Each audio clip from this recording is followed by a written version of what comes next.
To show is an excerpt from a lecture that Belgian top virologist Marc Van Ranst gave on January 22, 2019 at the Chatham House, a major non-profit organization in London, where important world leaders meet to discuss global issues. Winners of the Chatham House Prize include Hillary Clinton, Melinda Gates, and John Kerry.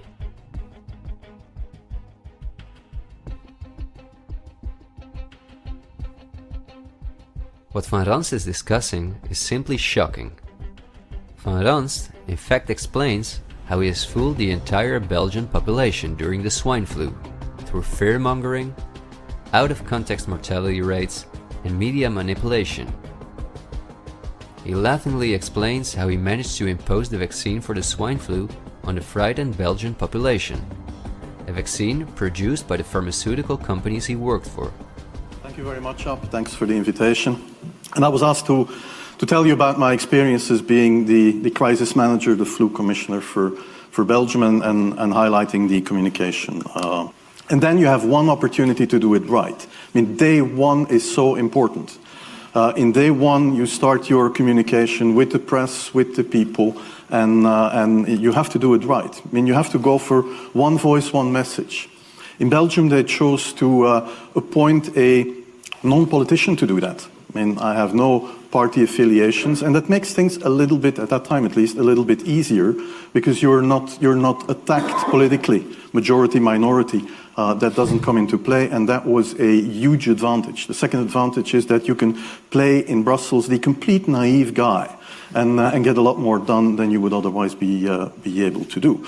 You have to be omnipresent that first day or the first days, so that you attract the media attention. You make an agreement with them that you will tell them all, and if they call, you will pick up the phone. When you do that, then you can profit from these early days to get complete carpet coverage of the field, and they're not going to search for alternative voices there. And if you do that, that makes things a lot easier. These first weeks, that's easy street. When you have no opposition and everybody needs news and they can come to you for news, you can bring quite a lot of neutral information, and it is picked up, and it is well, the news is brought the way you bring it, and that is you can only do that in the first couple of weeks or months. And then you have to say, okay, well, we will have H1N1 deaths. Of course, that would be unavoidable. I used there Sir Donaldson's quote, where he said that in the UK, by the peak of the epidemic, 40 people would die per day at the end of the summer. So 62 at that time million people in the UK, 40 deaths a day. I worked it out for Belgium. That would be 7 deaths a day at the peak of the epidemic. I used that in the media. 7 Belgian flu deaths per day at the peak of the epidemic would be realistic. That is true in every year, even interpandemically. That is very, very conservative. However, talking about fatalities is important, because when you say that, people say, wow, what do you mean? People die because of influenza? And that was a necessary step to take. And then, of course, a couple of days later, you had the first H1N1 death in the country, and the scene was set and it was already talked about.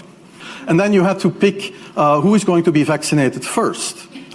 And then, well, women and children first, whatever. I mean, risk groups, they were important.